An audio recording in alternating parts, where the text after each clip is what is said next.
Good afternoon and welcome to What If You Could. I'm your host, Brian Searcy. And I tell you what, I'm just going to get right into it today because we've got a lot to talk about, and I'm very, very excited today. The What If You Could, or What If We Could today, the topic is what if we could solve the problem with school safety? But not just the rhetoric that we hear a lot of times about having armed guards or locked doors or those types of things.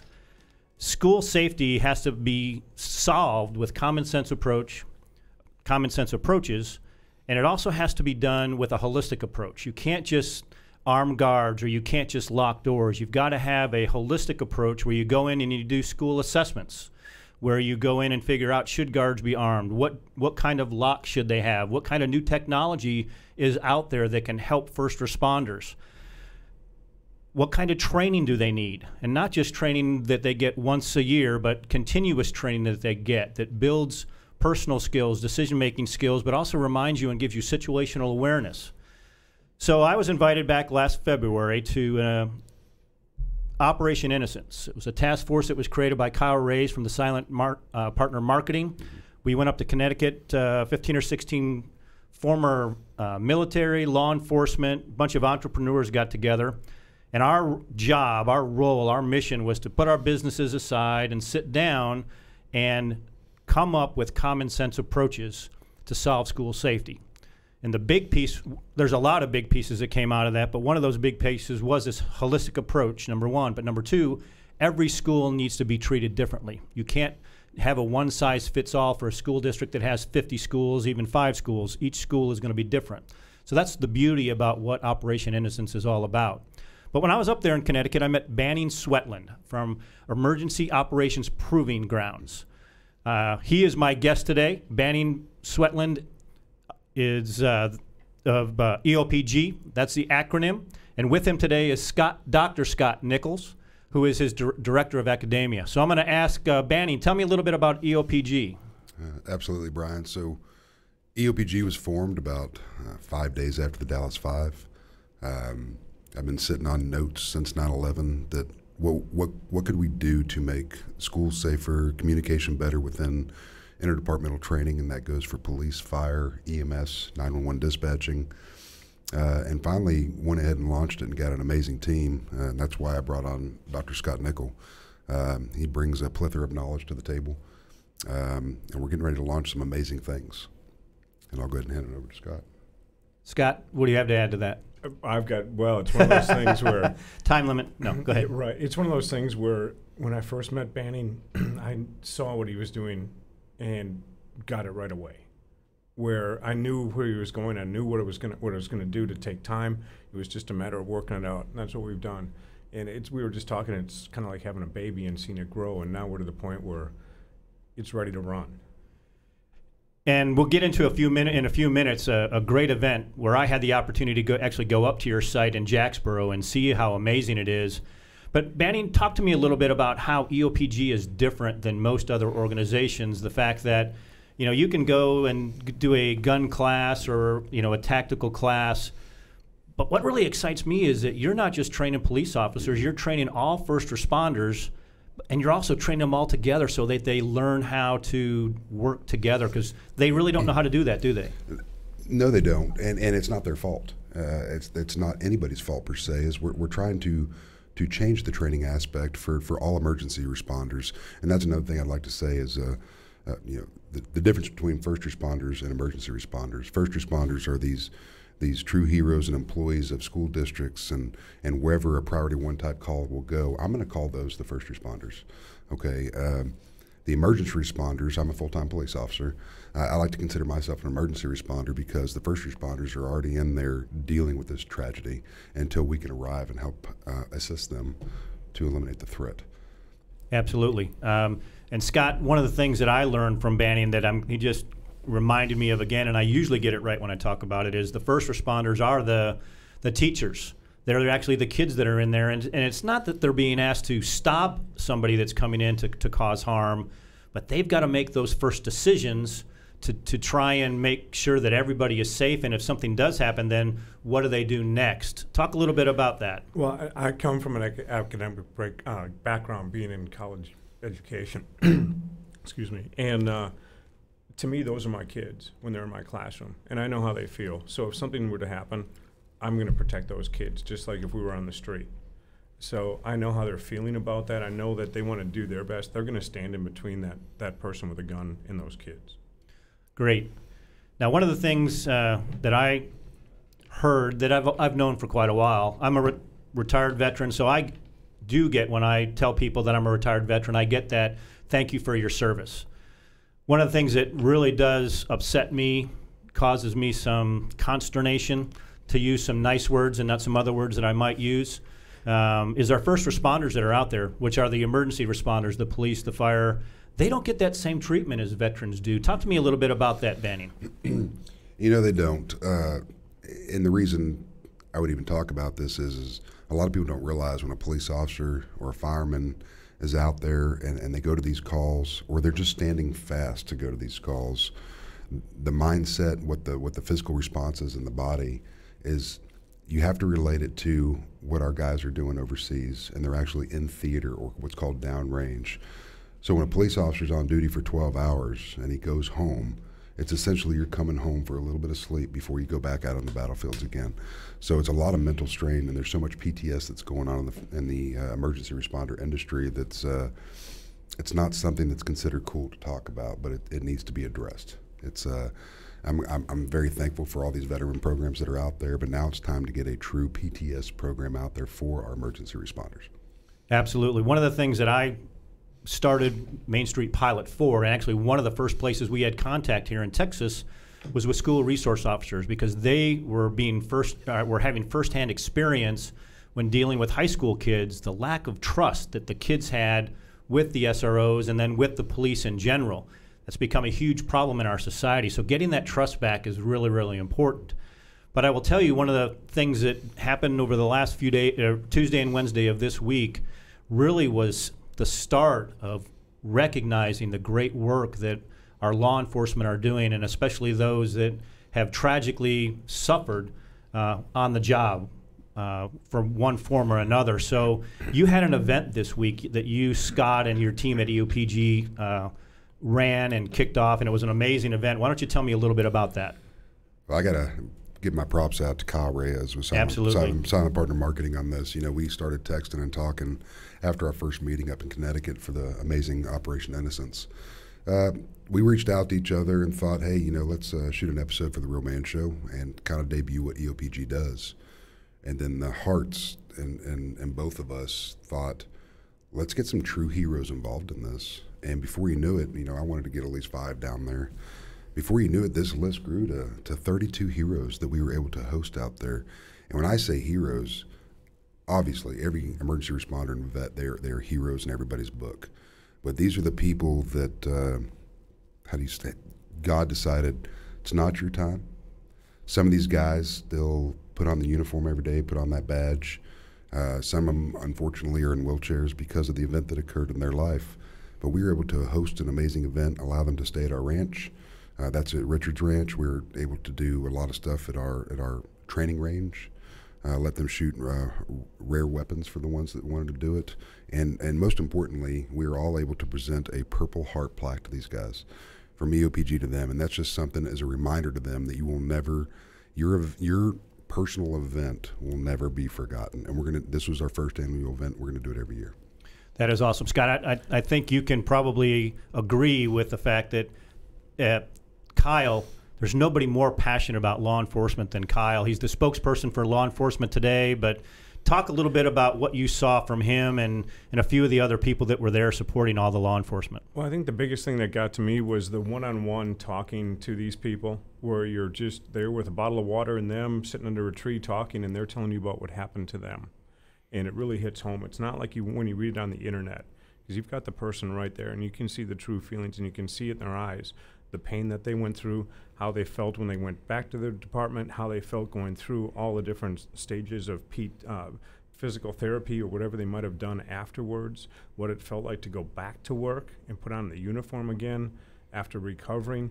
And some of these people, they cannot go back on the street. They have to work in the office because they're physically not able to go out anymore, but they're still serving. And that's what really got me. And I know Bannon and I, when we looked at our phones today, we're already getting texts of the plaque that Banning was talking about hanging on people's walls. And you look at that and you think, wow, it's standing right next to where they have all their medals and all their things from the military and the police. And there it is. And that's what it means to them. That's absolutely awesome. One of the things that really stood out to me was the support that Jacksboro and Jacks County is providing to you guys. Amazing support, amazing support. You know, we were at Richard's Ranch, Brent Hackley. Absolutely. Talk a little bit about what he has done and a few of the other people in that area that have really are standing behind what you guys are doing. And we'd need 5 hours. So what I'm gonna just because of all the amazing support and the heart that came out for this the red carpet got rolled out for these heroes and E.O.P.G. and it was great. So Brent Hackley and his whole family, Richard's Ranch. Please go to their website if you're into hunting and all that. They do amazing guided hunts and they have some exotics and I'll let him speak on that more. But all I know is everybody's happy when they leave there for that. But he provided. More than 90% of the bedding and able to put these guys in these awesome cabins. Some of them are ADA rated, so that was able to help a couple of our people that came up, some of our heroes. Also, we had Cherry Homes.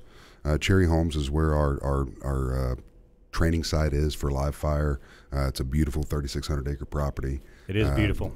Just the serenity when you get there is amazing. And that family also provided a house that's not currently occupied for some more of our heroes and some of Kyle's camera crew. You know, it's amazing. You also have the Swan family up there that dedicated their bed and breakfast above the bistro and in downtown. And it's a beautiful 5-bedroom bed and breakfast. They opened that up for our heroes and some of our staff. It was amazing. Mike Smith, the manager of Jacksboro, has absolutely bent over backwards to make this event a success. He was able to dictate some workers to do some things on their off time that really helped us. The Jacksboro ISD was able to help us with a lot of things. They came up and volunteered and did so many things I can't even recall them all because it was so much. We had, and let me know if I'm running into your time. No, you're good. You're good. We had Brandon from SOS Firearms in Weatherford that did some amazing things. He also owns Gibson's. It's a store there in Weatherford. And then we have Mitch with Beck Ammunition and Beck Defense came out there and provided got one of their hats. Absolutely, so do I, and I proudly display it on the in the front of my truck. They brought out I counted almost 100 weapons, these rare weapons for these heroes to shoot, and he also provided the ammunition. That's amazing. So we had a lot of power sport companies come out there, and I wish I would have brought a list, but there's so many people that we're going to release actually a publication that's going to thank all these properly. That's everybody awesome. that came out and helped. That's awesome. One, I think the one you did miss was Frank Beeman. I was going to clue over and let you answer that one. So that would be another episode, but please touch on Frank. What surprised me is we had breakfast every morning with the heroes. And Frank was sitting next to me one of the mornings, and we were talking, and he said, the lady who just poured your coffee is our marketing director.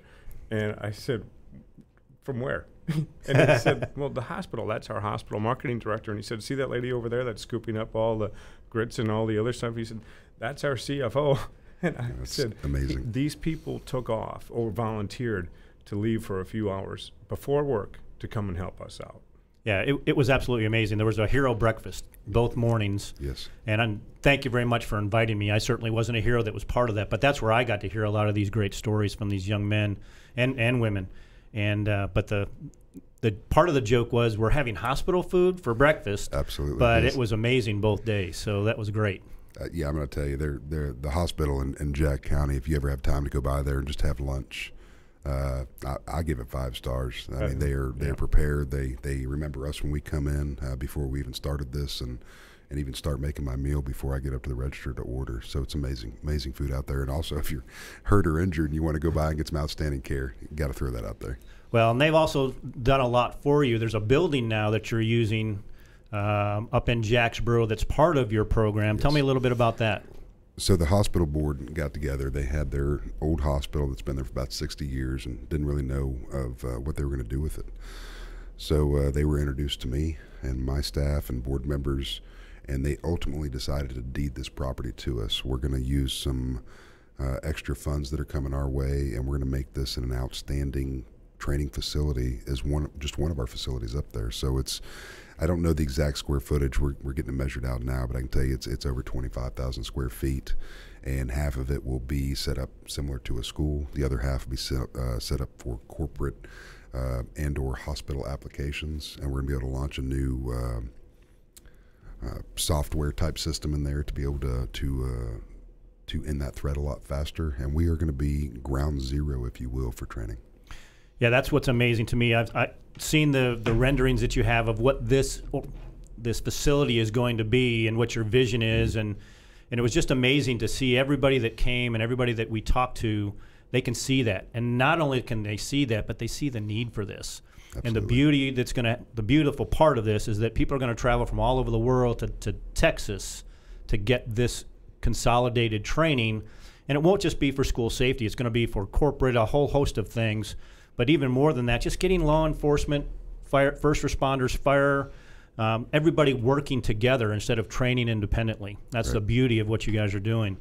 So let's do the final transition here. Let's go back to Operation Innocence a little bit. So I am just so excited from Main Street Pilot with the training that we have, the development of personal skills, the learning and teaching how to make decisions, bringing back responsibility. It's one of the cool things that Kyle talks about with Whiskey Patriots. You know, so all of this works together. Tell me a little bit about your vision now. We're part of Operation Innocence and what we're going to do here in Texas. Tell me your vision of what we're going to do here.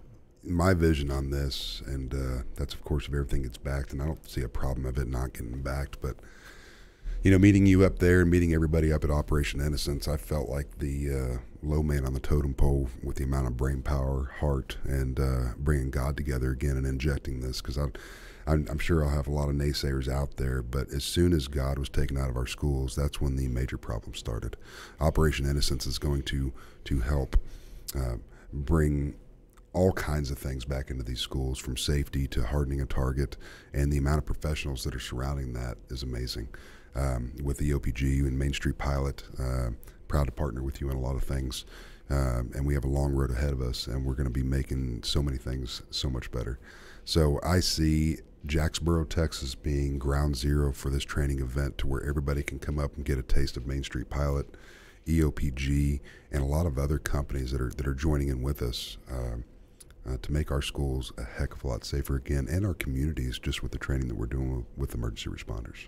Absolutely. So Scott, as the director of academia for E.O.P.G, you and I are really going to be working a lot, because as you put together the training programs that are part of E.O.P.G to teach and educate and allow learning to take place for the administrators and for the teachers, and then the drills that the entire school is going to go through, that's going to tie into then the continuous training and learning that we're going to provide them. Tell me a little bit of your vision on that. Well, we're going to be TCOL certified, so we can work with the... And what is TCOL? TCOL is the Texas Commission on Law Enforcement. Anybody like Banning, being a police officer, has to go through TCOL. We went down, Banning and I met with everyone the two people from TCOL, and we thought we were going to get our butts handed to us since we're brand new.